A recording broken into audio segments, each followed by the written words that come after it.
हम लोग मुसलमान हैं, अल्लाह का शुक्र है दुनिया में सबसे मजबूत कौम है। तो हमारा जो खौफ है वो लोगों में और जो नॉन मुस्लिम जो उनमें बिल्कुल है और होना भी चाहिए।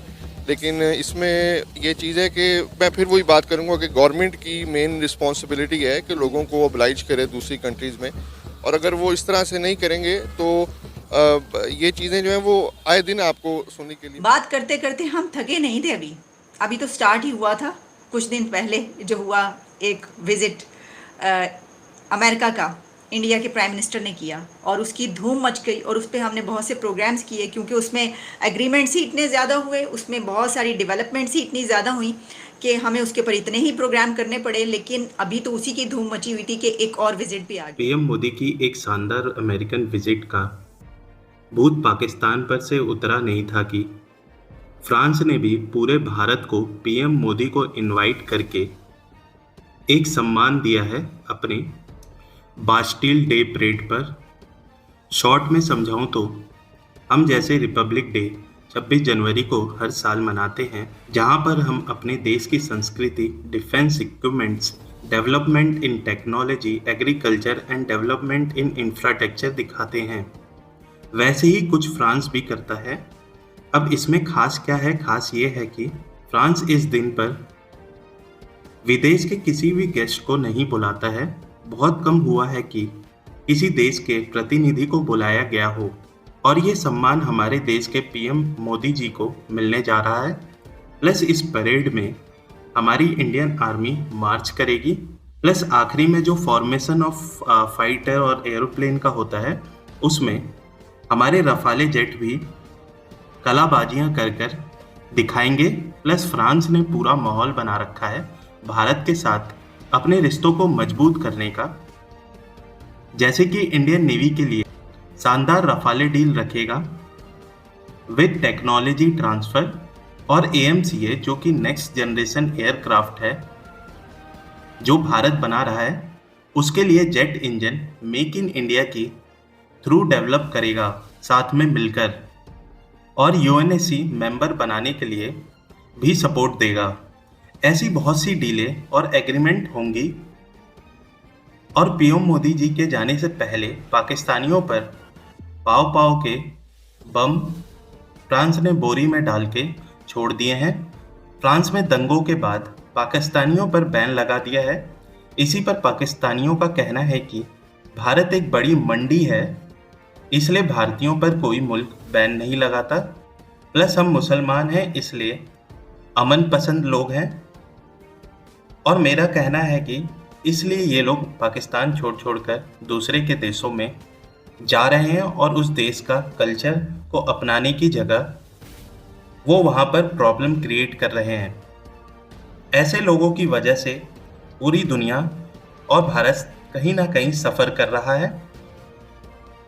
अगर दूसरे के देश में यही दंगे फसाद करने हैं तो अपने देश को छोड़ के जाने की क्या ज़रूरत है? अगर इनको अपने कानून से ही चलना है तो दूसरे देश में जाकर उनकी कानून व्यवस्था को बिगाड़ने की क्या ज़रूरत है? अपने देश में भी रह के वही कानून ये लोग फॉलो कर सकते हैं, लेकिन इन्हें खाज और खुजली है और इन्हें विक्टिम कार्ड जो खेलना है। चलिए दोस्तों, वीडियो शुरू करते हैं और इस पर हम पाकिस्तानी मीडिया का रिएक्शन भी देख लेते हैं। और वो है कि इंडिया के प्राइम मिनिस्टर अब विजिट करने जा रहे हैं फ्रांस का। पेरिस पहुंचेंगे वो 13 जुलाई को, इसी मंथ में, क्योंकि 14 जुलाई जो कि नेशनल डे है फ्रांस का, उस पे उनको गेस्ट ऑफ ऑनर के तौर पर रखा गया है। यानी PM Modi guest of honour होंगे फ्रांस के नेशनल डे पे। इसको कहा जाता है बास्टील। अब इसको आप बास्टील कह सकते हैं, बेस्टील कह सकते हैं, लेकिन अगर आप फ्रेंच इसका प्रोनाउंसिएशन पूछेंगे तो वो है बेस्टिलिए, उसको बोलते हैं बास्टिलिए। तो ये क्या है, इस दिन की अहमियत क्या है? तो देखें, अगर आप ये कहें कि ये जो दिन है ये start of the French revolution था तो गलत नहीं होगा। और इसको ये कहा जाता है कि एक रिप्रेजेंट करता है equality, liberty and modern democratic जो फॉर्म ऑफ गवर्नमेंट है उसको, क्योंकि जो इससे पहले बादशाह थी वो ख़त्म होने का भी इसको ये दिन कहा जाता है, और फिर उसके बाद एक नया शुरू हुआ रेवोल्यूशन, जो फ्रेंच रेवोल्यूशन की बात की जाती है। इसका एक स्क्वायर भी है, बेस्टिल स्क्वायर, वहाँ पर।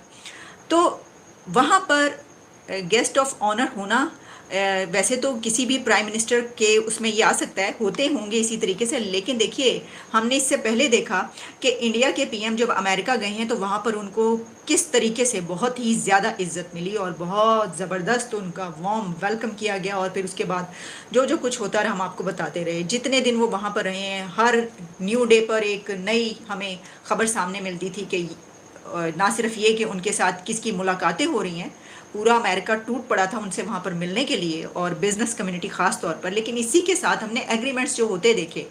तो जो मैं आपको अभी डिटेल्स बता रही हूँ, जो फ्रांस का आगे विजिट आ रहा है इंडिया का, उसमें ऐसे बड़े बड़े एग्रीमेंट्स सामने आ रहे हैं कि होश उड़ जाएंगे सुनने वालों के। और यानी कि तो इख्तलाफ अपनी जगह, वो एक ये है कि आप कोई भी मुल्क है, इंडिया कोई दुनिया को प्यारा नहीं है, लेकिन इंटरेस्ट होते हैं मुल्कों के आपस में। अब फ्रांस के इंडिया के साथ इंटरेस्ट हैं, वो उधर से वो जंगी सामान भी, तैयारे वगैरह भी ख़रीदता है, कोई और अदर चीज़ें भी ख़रीदता होगा, आपस में मैशियत का कंटेक्ट होता है, इसलिए वो मुल्क एक दूसरे को फेवर करते हैं। मेरे ख्याल में यही रीज़न होगी।